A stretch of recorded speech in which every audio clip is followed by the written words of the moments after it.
Bapa Surgawi, saat ini kembali kami mempergunakan kesempatan yang Tuhan berikan ini untuk belajar lagi daripada kebenaran firman-Mu. Biarlah kiranya Tuhan memberkati kami, hikmat yang daripadamu boleh ditambah-tambahkan, sehingga dengan demikian iman percaya kami boleh bertumbuh dan menjadi dewasa kepadamu, dan olehnya kami boleh lebih setia, lebih taat, dan dengar-dengaran, dan mengasihi Tuhan. Terima kasih banyak ya Tuhan. Kami berdoa untuk teman-teman kami yang lain yang akan bergabung atau yang belum memungkinkan untuk bergabung oleh satu dan lain hal. Kiranya Tuhan memberkati mereka di dalam setiap aktivitas kehidupan mereka. Mereka yang mau berobat atau dalam rencana untuk operasi untuk roli, kiranya Tuhan sertai sehingga segala sesuatu boleh berjalan seturut dengan penyertaan Tuhan semata-mata. Terima kasih banyak ya Tuhan. Pertemuan kami melalui diskusi Zoom ini Tuhan kami alaskan hanya di dalam nama Yesus, Tuhan dan Juru Selamat kami. Kepadamu kami sudah berdoa dan mengucap syukur. Amin. Amin. Karena Roli tidak bisa, karena dia akan menghadapi operasi hernia, dimintakan saya untuk menggantikannya. Dan bagi saya pikir saya lebih banyak, lebih cenderung untuk berbicara. Sudah beberapa kali saya membawakan hal yang mungkin lebih banyak bertujuan kepada hal yang praktis saja, yang sehari-harinya kita alami, kita lakukan di dalam kehidupan kita. Nah, untuk kesempatan ini saya tertarik, saya tergerak untuk mencoba mengedepankan, membicarakan tentang penyembahan. Mungkin hal ini sesuatu yang simple, yang sudah tidak asing kita dengar, yang sudah terjadi di dalam kehidupan kita hari lepas hari. Tetapi kalau kita mau artikan yang sebenarnya, mungkin kita masih mungkin akan sulit, atau kita belum bisa mengerti menyembah yang seperti apa yang diinginkan Tuhan di dalam kehidupan kita. Ayat yang menjadi dasar daripada hal ini kita ambil dari Yohanes pasal 4, ayat 23 dan 24. Yohanes pasal 4, ayat 23 dan 24. Ada yang sudah dapat, boleh bacakan. Tetapi saatnya akan datang dan sudah tiba sekarang bahwa penyembah-penyembah benar akan menyembah Bapa dalam roh dan kebenaran, sebab Bapa menghendaki penyembah-penyembah demikian. Allah itu roh, dan barang siapa menyembah dia harus menyembahnya dalam roh dan kebenaran. Ya, terima kasih. Jadi kalau kita lihat daripada ayat ini, ternyata yang dimaksud dengan penyembah-penyembah benar itu adalah orang-orang yang sudah dilahirkan kembali. Orang-orang yang sudah percaya kepada Kristus, sudah menerima Yesus sebagai Tuhan dan Juru Selamatnya, sudah dilahirkan kembali, dan sudah mempunyai pengalaman rohani di dalam Tuhan. Di dalam roh berarti karena dia sudah hidup dikuasai oleh Roh Kudus. Orang yang percaya berarti dia sudah dipimpin, dituntun, dibimbing oleh Roh Kudus. Dan kebenaran berarti dia itu tekun. Dia itu setia untuk membaca Alkitab. Dia setia mencari tahu kebenaran-kebenaran yang lebih mendalam lagi untuk memperoleh kekuatan di dalam kehidupan rohaninya. Oleh sebab itu dibilang roh dan kebenaran itu memang hanya terfokus kepada mereka yang percaya. Bagi orang yang percaya, yang tidak percaya tentu sulit. Di dalam bahasa Greka, penyembahan ini disebut proskuneo. Di dalam bahasa Ibrani disebut sakau. Bahasa Greka proskuneo. Yang diartikan, saya juga mendapatkan pengertian dari proskuneo ini digambarkan seperti seekor anjing yang menjilat tangan tuannya. Saya pikir-pikir apa hubungannya? Kok pengertiannya kepada seekor anjing yang menjilat tangan tuannya? Saya mendapatkan hikmat bahwa sungguh anjing itu melakukan itu karena ada 3 hal ternyata, yaitu kesetiaan, ketaatan, dan penyerahan diri. Nah, itu gambaran daripada penyembahan yang sesungguhnya.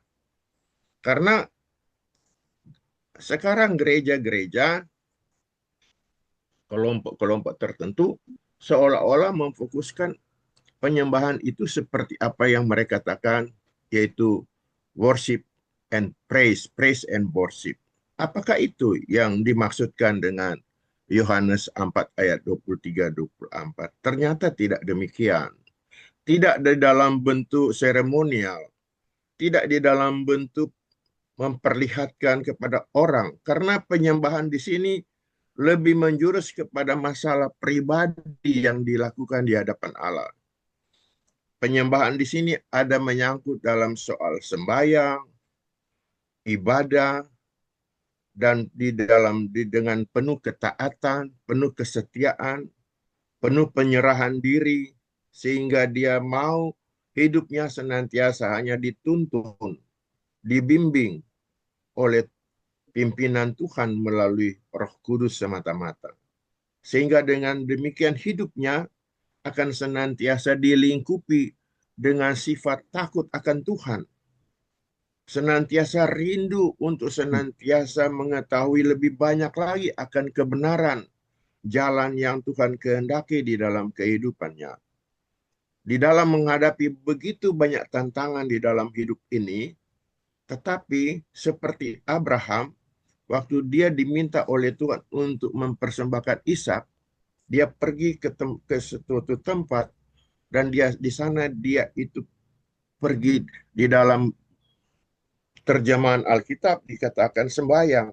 Dia pergi mau menyembah kepada Tuhan dengan mau bermaksud menyembah, mempersembahkan anaknya Ishak. Jadi ini ada sikap sesuatu yang timbul dari sikap pribadi untuk menunjukkan ketaatan kepada Allah, menunjukkan kesetiaan kepada Allah, menunjukkan kepasrahan kepada Allah. Apa saja yang Allah inginkan, apa yang Allah maksudkan dalam hidup kita, itu adalah segala-galanya. Tidak ada alasan lain bagi setiap orang yang menaruh percaya di dalam setiap langkah kehidupannya, di dalam doa, di dalam ucapan syukur, di dalam kita bersuka cita. Sudah kita bicarakan yang lalu. Itu satu bagian daripada penyembahan yang kita lakukan. Jadi dia tidak saja semata-mata untuk hal-hal yang berkaitan secara yang rutinitas, apalagi sudah diiringi dengan musik atau dengan lagu-lagu yang secara khusus dilakukan. Tidak seperti demikian, tetapi itu timbul dari sikap hati yang benar. Kita memperhadapkan diri kita ini di hadapan Tuhan. Ada banyak sekali kekurangan dan kelemahan, ketidakberdayaan, ketidaktahuan, ketidakmampuan, tetapi kita datang di hadapan Tuhan. Bagaimana kita mempersembahkan hidup ini menjadi satu korban yang berbau harum di hadapan Tuhan. Itulah penyembahan yang sejati, kata Roma 12 ayat 1. Bahkan tubuh jasmani ini menjadi ikut serta, menjadi bukti kesetiaan di dalam kita orang menyembah kepada Tuhan. Kita baca di dalam Roma 12 ayat 1. Kita sudah pernah bahas ini dari segi tubuh ya. Ada yang sudah dapat boleh baca Roma 12 ayat 1. Tambahkan hidup yang kudus. Baik, kita bacakan. Karena itu saudara-saudara, demi kemurahan Allah aku menasihat kamu supaya kamu mempersembahkan tubuhmu sebagai persembahan yang hidup, yang kudus, dan yang berkenan kepada Allah. Itu adalah ibadahmu yang sejati. Berarti seantero, total frontal kehidupan kita ini Bukan hanya di dalam kita secara seremonial melakukan hal yang lead apa yang dibuat atau secara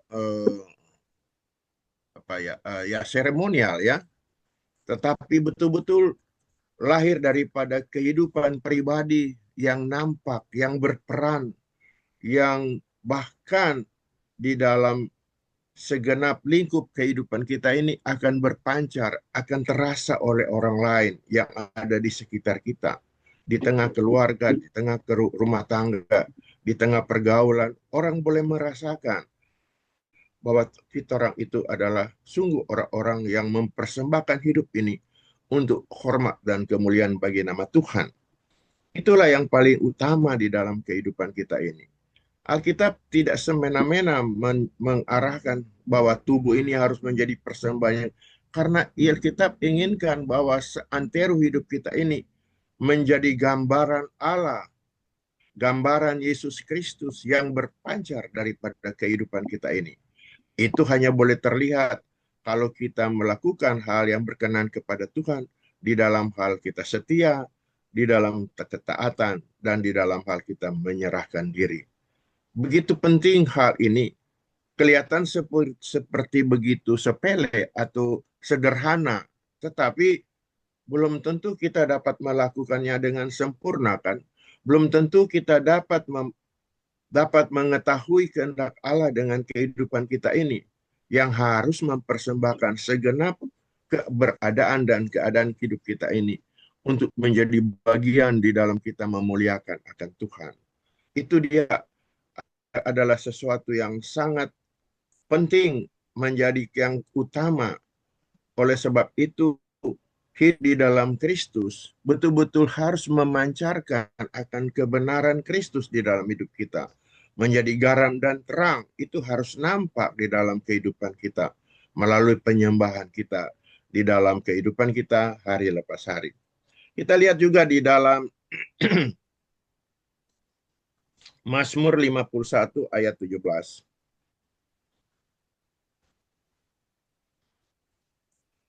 Mazmur 51 ayat 17, dia katakan, korban sembelihan kepada Allah ialah jiwa yang hancur, hati yang patah dan remuk, tidak akan kau pandang hina ya Allah.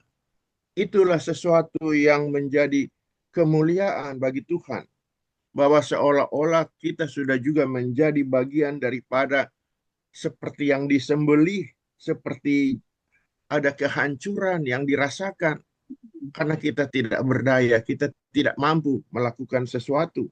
Hati yang patah, yang remuk, hati yang pasrah, hati yang memang sudah merasa tidak ada apa-apanya lagi. Kita tidak mempunyai sesuatu kehebatan, tidak mempunyai sesuatu andil untuk kita mengatakan kepada Allah bahwa saya sudah melakukan ini dan itu dan sebagainya. Saya sudah berjasa ini dan itu. Saya sudah berkorban dengan banyak perkara.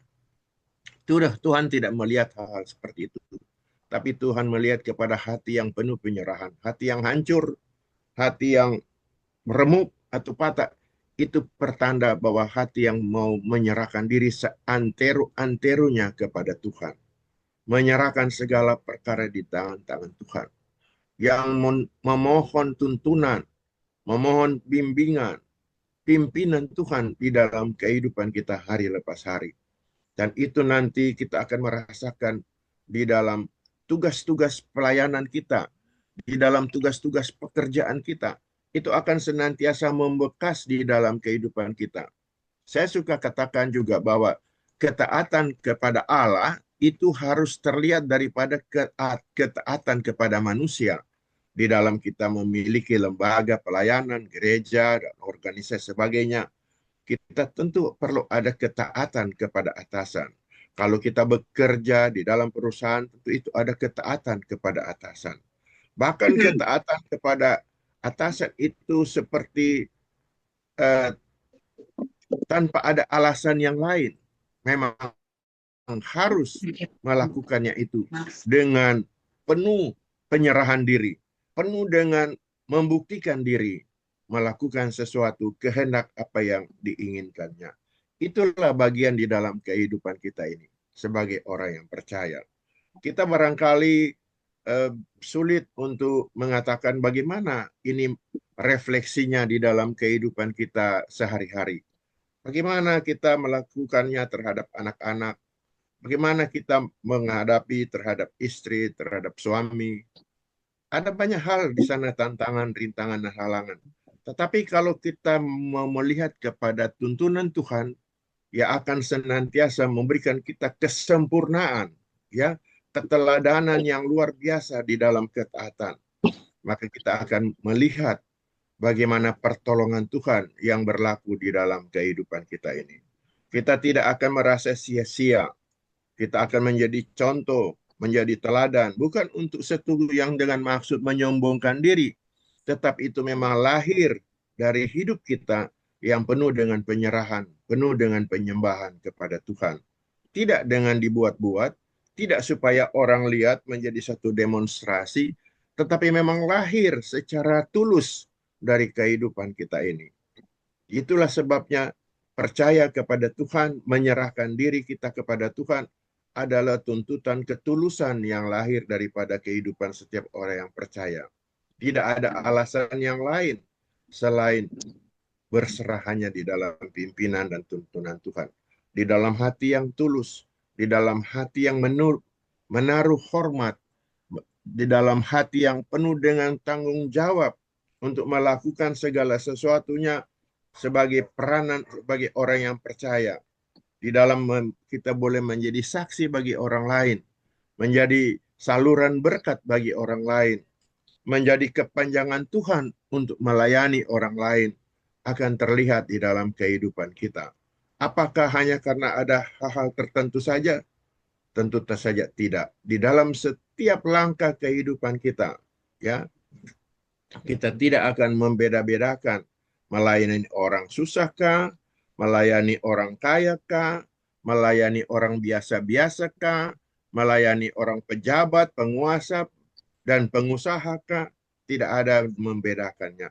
Kita melakukan dengan penuh ketulusan, tidak dengan maksud mencari muka, atau dengan penuh kemunafikan, atau hanya untuk mencari kepujian, tidak semata-mata. Tetapi kita melakukan itu dengan penuh ketaatan kepada Allah, bahwa kita harus mempersembahkan hidup kita ini menjadi korban yang berbau harum di hadapan hadirat Tuhan, dan refleksinya itu kepada setiap orang yang percaya di dalam kehidupan kita. Inilah bagian peranan yang paling penting yang saya selalu nyatakan di dalam cara saya melayani, cara saya membimbing, cara saya membina, ataupun di dalam setiap aspek kehidupan saya. Bahwa penyembahan itu tidak karena hal-hal tertentu saja, tetapi lahir daripada hati yang penuh dengan syukur, penuh dengan kemuliaan bagi nama Tuhan, penuh dengan penyerahan diri, penuh dengan ketaatan, penuh dengan kesetiaan. Walaupun ada begitu banyak tantangan, ada banyak rintangan, ada banyak hal yang dihadapi yang tidak menyenangkan, yang seringkali bahkan bertentangan dengan apa yang diinginkan, bertentangan dengan apa yang dicita-citakan, bertentangan dengan apa yang diharap-harapkan. Tetapi ketabahan, kesabaran, kerendahan hati akan melingkupi kehidupan kita. Selagi kita bergaul erat dengan Tuhan, kita akan merasakan betapa besar dan bahkan betapa dahsyatnya pertolongan kita kalau kita boleh menaruh segala perkara itu untuk taat kepada Tuhan, untuk setia kepada Tuhan. Karena dengan demikian, di dalam segala aspek kehidupan kita, kita akan merasakan, mengalami bagaimana pertolongan Tuhan yang membekali kehidupan kita ini dengan hikmat, dengan akal budi, dengan kebijaksanaan, sehingga kita boleh mendapatkan jalan keluar sesulit apapun yang kita hadapi, sesulit apapun yang kita sedang jalani. Tapi kemudian pada akhirnya kita dapat melewati semuanya itu, karena kita boleh melihat bagaimana pertolongan Tuhan yang berlaku di dalam kehidupan kita, di dalam menghadapi berbagai tantangan, rintangan, dan sebagainya. Olehnya biarlah kiranya penyembahan ini boleh menjadi bagian yang utama di dalam kehidupan kita ini. Kita bersyukur melalui diskusi Zoom ini kita belajar banyak mengetahui tentang apa yang dikatakan oleh Alkitab. Bagaimana kita boleh menyelidiki sampai sedalam-dalamnya. Bagaimana kita boleh melihat rahmat Tuhan melalui pelajaran-pelajaran yang kita terima. Tetapi tidak bisa hanya sampai di situ. Tentu itu harus ada kaitan, harus ada bersinambungan dengan perilaku kehidupan kita, yaitu tentu saja salah satunya di dalam kita mempersembahkan hidup kita ini menjadi korban yang berbau harum di hadapan Tuhan. Di dalam Kolose 3 ayat 16 dikatakan bahwa hendaklah perkataan Kristus diam dengan segala kekayaan di antara kamu dan bersyukurlah kepada Allah. Betapa luar biasa bahwa Paulus pun lebih mengutamakan sikap untuk bagaimana hal-hal yang difirmankan oleh Tuhan, oleh firman Tuhan, untuk dia berbuah, dia boleh bertumbuh, bahkan menjadi refleksi di dalam kehidupan kita ini. Ya kan? Diam dengan segala kekayaan di antara kamu. Berarti berlimpah, berarti sudah dipenuhi, sudah dikuasai, sudah segala perkara kita hanya berharap di dalam pertolongan Tuhan. Bagaimana kita boleh mengerti kehendak Tuhan? Bagaimana kita merasa bahwa hidup ini hanyalah untuk memuliakan Tuhan.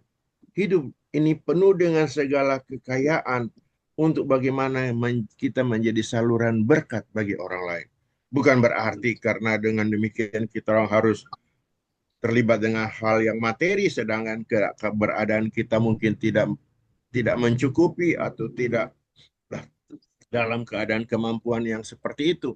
Tetapi di dalam melayani, di dalam perilaku, di dalam sifat, dan di dalam tindakan, sampai di dalam kita berucap, di dalam ucapan, dan bercakap-cakap, akan menggambarkan tentang perkataan Kristus yang diam di dalam kehidupan kita ini dengan segala kekayaannya. Akan berlimpah dan orang senantiasa akan turut memuliakan Tuhan.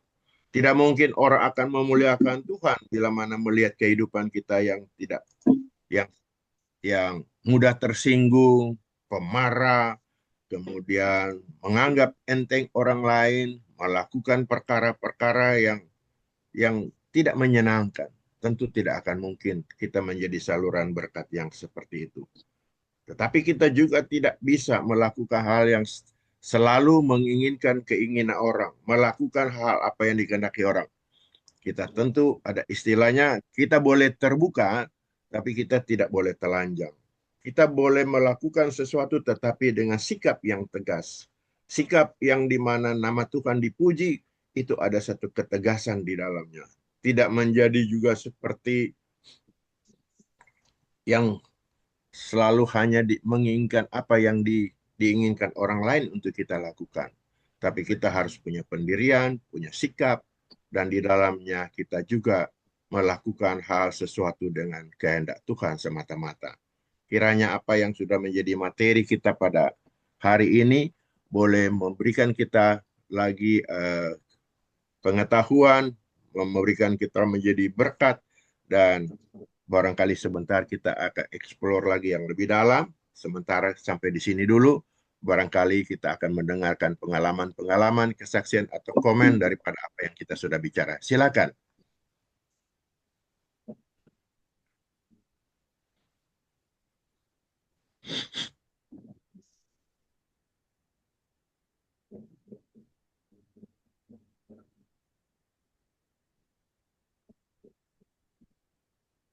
Ada? Berat ini. Kalau dari kita barangkali penyembahan ini bukan hanya seremonial aja, tapi mesti dengan hati ya. Karena kadang-kadang kalau kita bikin ini kayak seremonial aja, tapi tidak dirasapi benar-benar. Ya,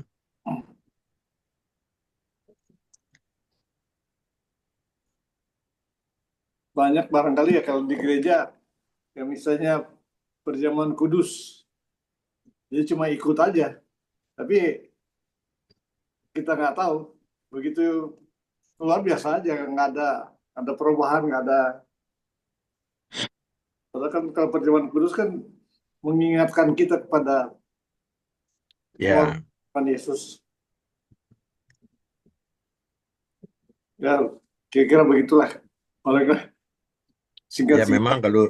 kalau di gereja-gereja di Indonesia ya tidak sama dengan gereja-gereja yang sudah mempunyai aturan-aturan secara teratur ya dan bahkan diberlakukan secara ketat. Kalau di Indonesia seperti belum ada kesepakatan yang sebetulnya penyembahan di gereja itu yang seperti apa. Ya semuanya seperti uji coba aja. Mereka melakukan apa yang mereka inginkan, yang memuaskan diri sendiri, ya kan? Seperti yang terkenal dengan istilah praise and worship. Tetapi sebetulnya setelah kita membaca Alkitab, mengetahui bahwa tidak seperti itu yang diinginkan Tuhan. Tetapi yang diinginkan Tuhan itu dari diri kita pribadi yang sesungguhnya. Ya,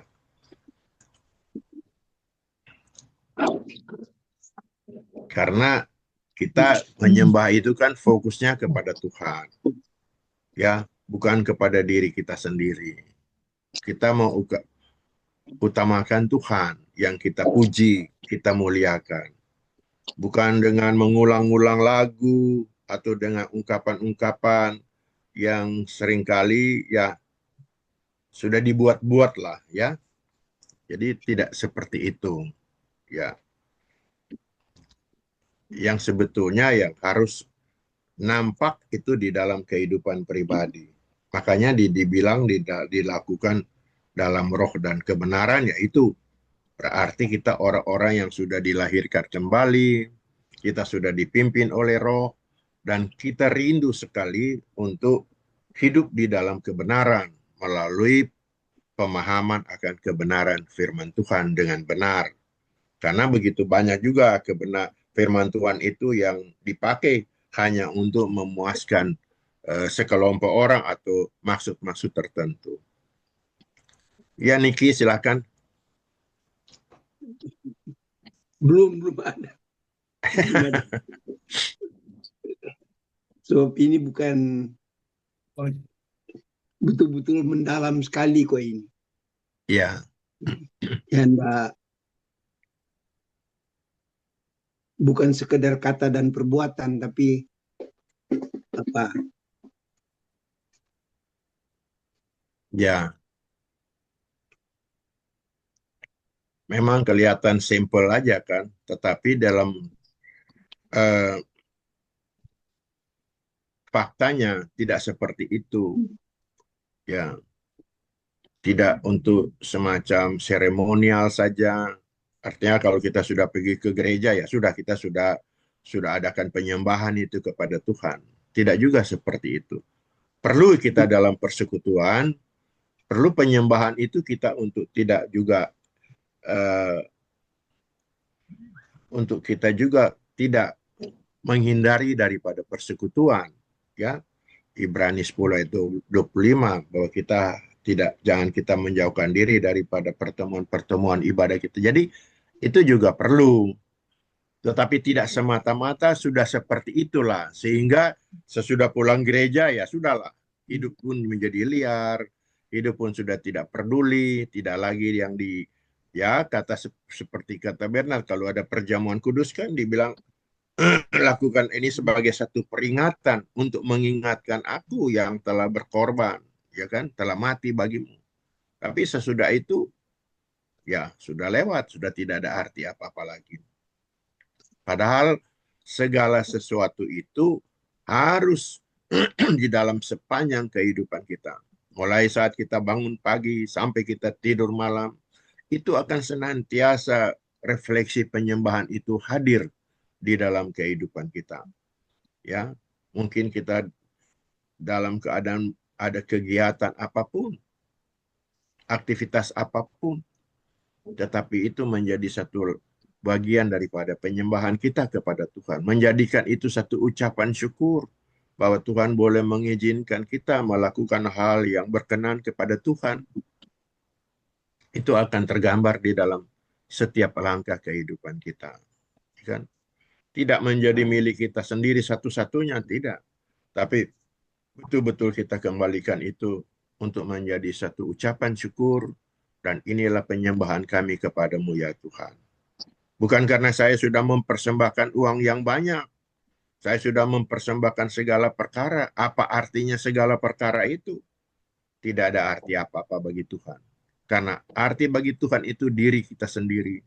Hati inilah yang paling utama. Apa yang sudah kita berikan kepada Tuhan, itulah hati kita. Kita memberikan hati ini menjadi miliknya. Bahkan dikatakan bahwa hati ini tempat Roh Kudus bertakhta di dalamnya. Karena dia dengan begitu kita dituntun, dipimpin, dibimbing. Sehingga ya betul seperti kata Niki, tidak hanya dalam tindakan atau perbuatan atau ucapan, tapi bukan lahir dari hati yang dituntun, dipimpin oleh Roh Kudus.